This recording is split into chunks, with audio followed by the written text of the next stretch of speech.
pagi Pak Dodong, apa kabarnya Pak? Sehat? Selamat pagi Pak, sehat, puji Tuhan Pak. Bagaimana kabar Bapak? Sehat juga Pak, syukurlah kita semua dalam keadaan sehat. Baik Pak Dodong, sebelum memulai proses observasi di kelas nanti, saya akan berperan sebagai pengamat Pak. Observer lah ibaratnya. Saya akan melihat proses pembelajaran di kelas nanti.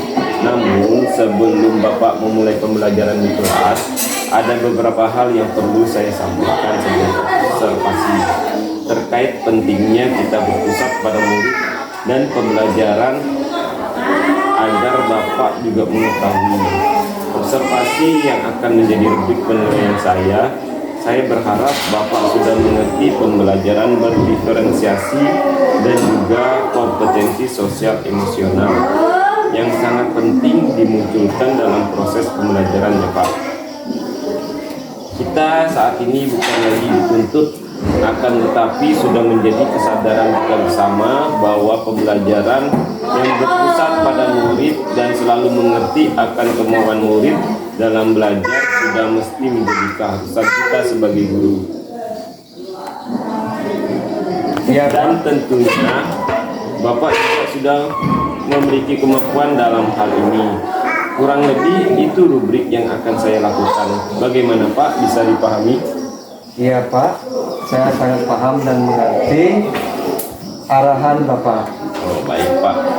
Bolehkah saya mengajukan beberapa pertanyaan sebelum memulai observasinya Pak? Silakan Pak, dengan senang hati. Dalam proses observasi, kira-kira Bapak akan duduk atau duduk-duduk?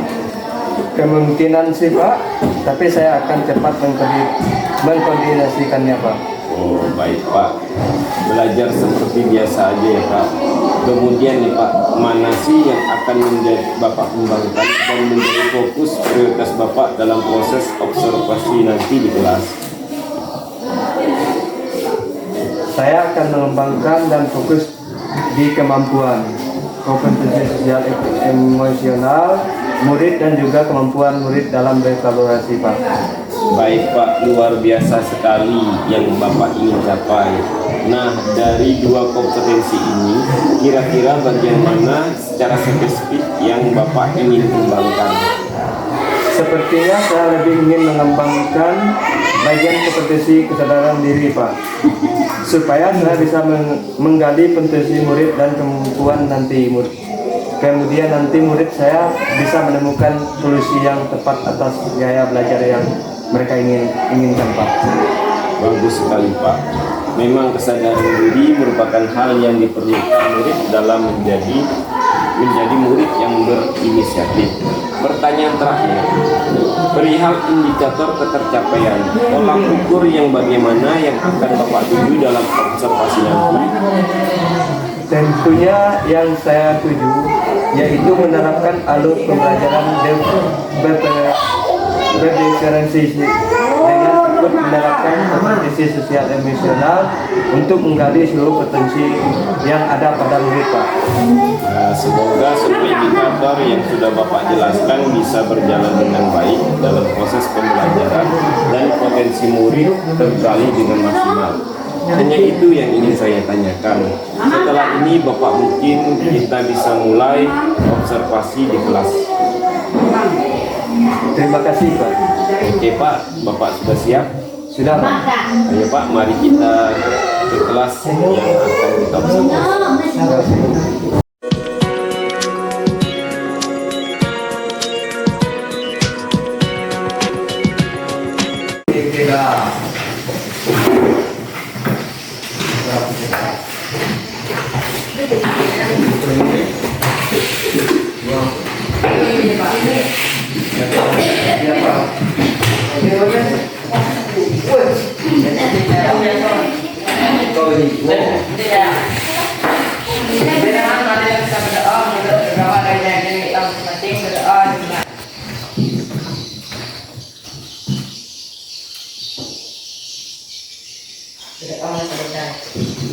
Selamat pagi.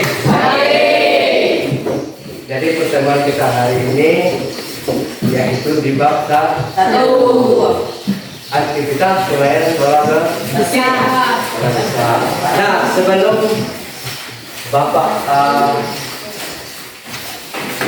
membuka materi, aktivitas main bola besar ada berapa? Apa saja? Bola apa? Voli, basket, dua, oke, tiga. Ada berapa? Tiga.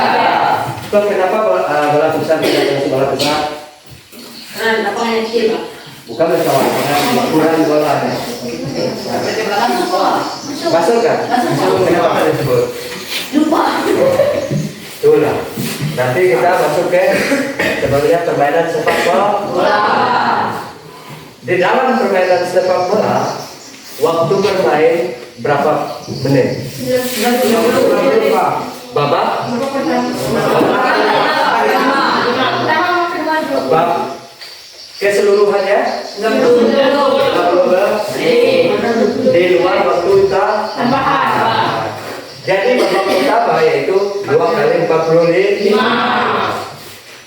Nah, untuk jumlah pemain dalam satu tim ada berapa keseluruhannya? 16 tim. Hah? Satu tim tentu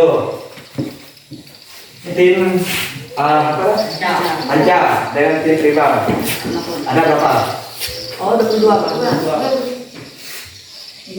Dalam satu bedakan dalam satu itu berarti satu belok berarti keseluruhan pemain ditambah cadangan berarti 17 sampai 20.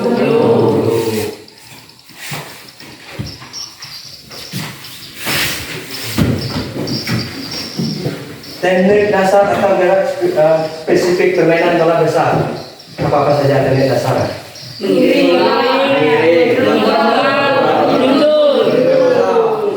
Nah, untuk yang mengiring bola atau dribble, mengiring bola adalah gerakan mendorong bola secara terputus.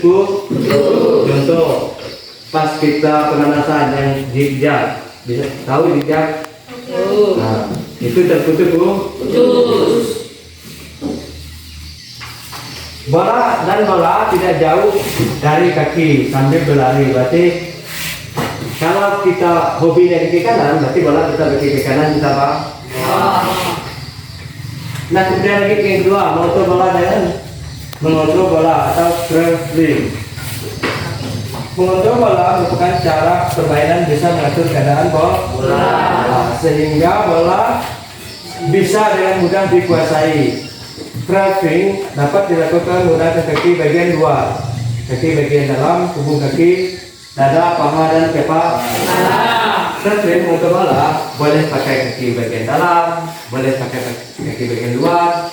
Ini apa namanya? Kaki bagian dalam. Nih, tubuh kaki, ini tubuh kaki, ini bagian dalam, ini luar.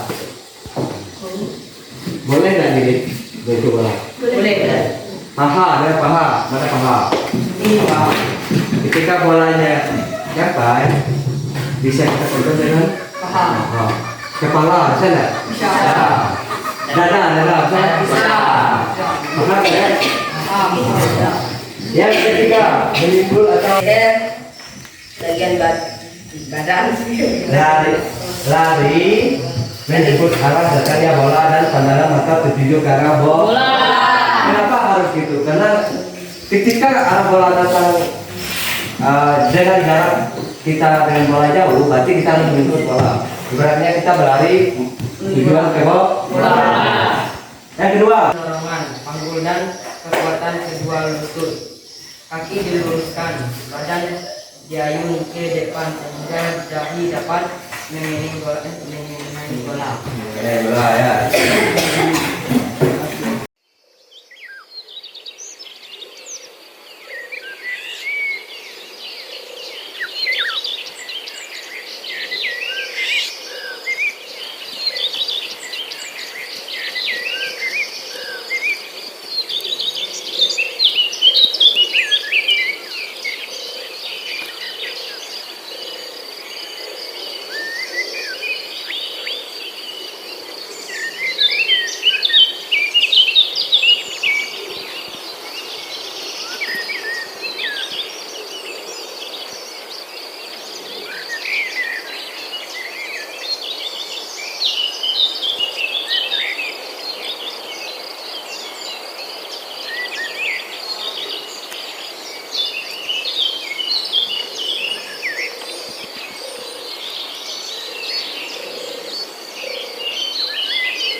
Selamat siang Pak Dudung.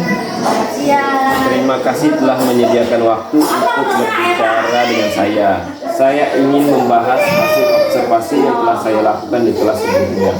Bagaimana Bapak menilai performa dalam kompetensi tersebut? Saya merasa bahwa saya telah melakukan dengan baik dalam kompetisi itu, Pak. Oh, hal apa yang membuat Bapak merasa demikian?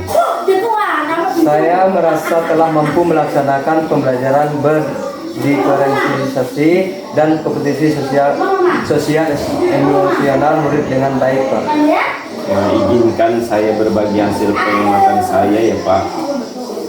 Saya melihat bahwa Bapak memang telah melakukan pembelajaran berdiferensiasi dengan memunculkan kompetensi sosial emosional murid dengan sangat baik sesuai dengan standar yang kita rujuk.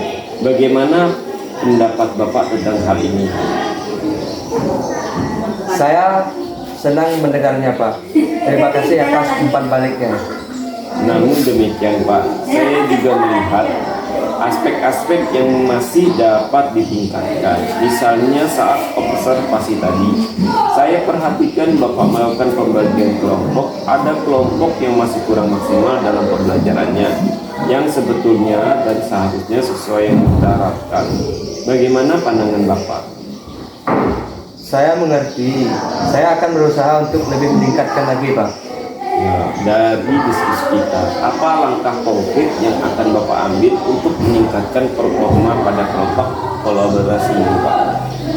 Saya berencana untuk fokus pada kelompok kolaboratif ini, Pak, ke depannya. Wah, itu langkah yang sangat baik ya Pak. Saya akan catat hasil observasi ini ke dalam form supervisi akademik. Terakhir nih Pak, apa yang Bapak peroleh dari proses ini? Saya merasa lebih memahami tentang pentingnya berkolaborasi, Pak, di mana saya perlu berkembang, dan saya berterima kasih atas bimbingan dan umpan balik yang diberikan. Oke Pak, cukup sekian Pak kegiatan kita pada pasca observasi ini. Saya ucapkan terima kasih Pak atas waktu dan kesempatannya Pak. Iya, Pak, sama-sama. Oke Pak, selamat siang Pak. Iya, Pak.